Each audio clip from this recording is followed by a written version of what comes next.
Bana, ni kwa mara nyingine tena, hii inakuwa kama vile njia kwake Harmonize, lakini pia njia kwake Abigail Chams kwa mwaka 2025, na ikiwa inamaanisha kwamba mwaka huu 2025 Abigail Chams pamoja na Harmonize wote kwa pamoja wanaenda kufurahia mafanikio kupitia muziki huu.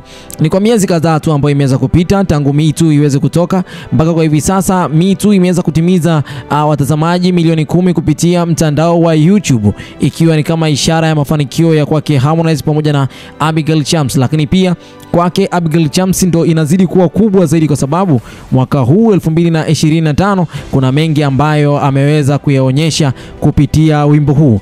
Bana, tuanze kabisa kuanzia kwenye subscribers ambao Abigail Chams alikuwa anamiliki. Alikuwa hana subscriber zaidi ya 200,000.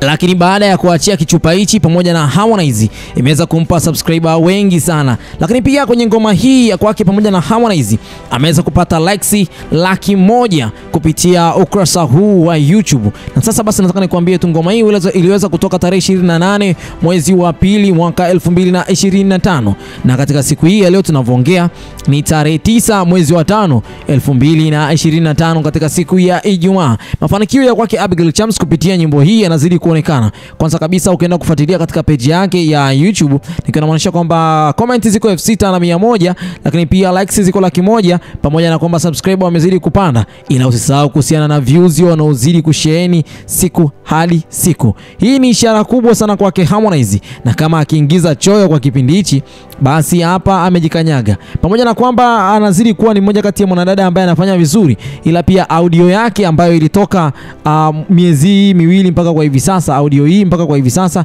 ina watazamaji 600,000 katika mtandao huu wa YouTube, 664,000 tu, na audio hii iliweza kutoka tarehe 27 ya mwezi wa pili 2025, ikiwa kwamba imeambatana kabisa na video. Ilitoka audio siku ya kwanza, then video ikatoka siku ya pili. Pamoja na haya yote, Abigail Chams anakuwa ni mmoja kati ya mwanadada ambaye anatajwa kuwania tuzo za BET katika East Africa Mashariki kupitia mambo mengi ambayo amefanya kupitia tasnia hii ya muziki wa Afrika.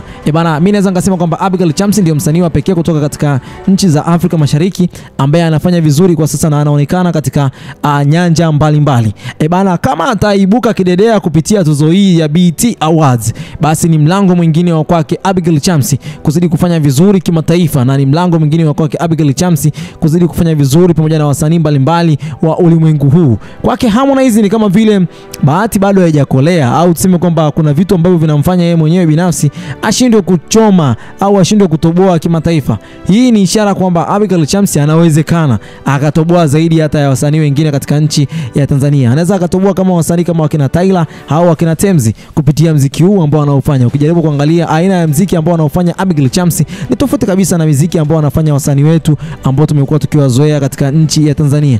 Hii ni ishara kwamba Harmonize kwa mwaka huu 2025 kufanya kazi na Abigail Chams ni mafanikio makubwa sana, na inaweza ikampa nguvu kubwa sana ya kuzidi kupambana. Mpaka kwa hivi sasa Harmonize hajaweza posti ambayo au hajaweza kushare katika ukurasa wake wa Instagram posti ambayo ikiwa inamuonyesha yeye pamoja ikiwa inamuonyesha kwamba Abigail Chams akiwa ni moja kati ya mtu ambaye amekuwa nominated katika tuzo hizi. Lakini pia ngoma ya Furaha ambayo Abigail Chams alikuwa ndani kama vile video vixen. Video hii ina watazamaji milioni 9.3 kupitia mtandao wa YouTube, na yenyewe pia ina miezi miwili tu tangu iweze kuachiwa live kupitia mtandao huu wa YouTube. Hii ni ishara kwamba Abigail Chams pamoja na Harmonize mafanikio yao kwa mwaka huu yanakaribiana kabisa, sababu ngoma ya kwake Harmonize pamoja na Abigail Chams hii Furaha iliweza kutoka tarehe 14 mwezi wa pili, lakini ngoma ya Me Too ikatoka tarehe 28. Hazikupishana kwa muda mrefu sana, lakini pia hata mafanikio yake hayajapishana sana. Huyu kwa amemzidi mwenzake 700,000, huyu hivi amepungukiwa 700,000.